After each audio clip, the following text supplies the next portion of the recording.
आप ओबीसी सेलના પ્રદેશ પ્રમુખના ગંભીર આક્ષેપ। ધારાસભ્ય ગોપાલ ઇટાલિયા પર હુમલાનું કાવતરું ઘડવામાં આવ્યા હોવાના આક્ષેપ તેમના દ્વારા થયા છે। આરોપી જૂતા સાથે છરી પણ લઈને પહોંચ્યો હતો। હુમલાખોર સબીર મીર એ ભંડુરી ગામનો રહેવાસી હતો, સાથે જાનથી મારી નાખવાનું ષડયંત્ર રચ્યાનો આક્ષેપ છે। હુમલાખોર તેના આકાઓના સંપર્કમાં હોવાની પણ તેમના દ્વારા શંકા વ્યક્ત કરાય છે।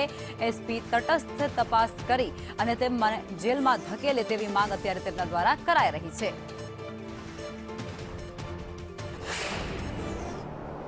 સબીર મીર કરીને ભંડુરી ગામનો રહેવાસી છે।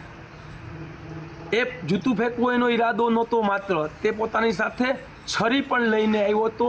ક્યાંક ને ક્યાંક ગોપાલભાઈને જાનથી મારી નાખવાનું ષડયંત્ર રચાણું હોય એવી માહિતી અમને મળી રહી છે। એના ભાગરૂપે એ જ્યાં બેઠો હતો એ સતત એમને આકાઓ દ્વારા ફોન કરવામાં આવી રહ્યા હતા ને એના આકાઓનો ફોન પૂર્ણ થાય છે પછી જૂતું ફેંકે છે। આજે હું સવારમાં 8 વાગે માળિયાહાટીના પોલીસ સ્ટેશને પહોંચ્યો હતો, ત્યાં એ વ્યક્તિને લેવામાં જ નથી આવ્યો।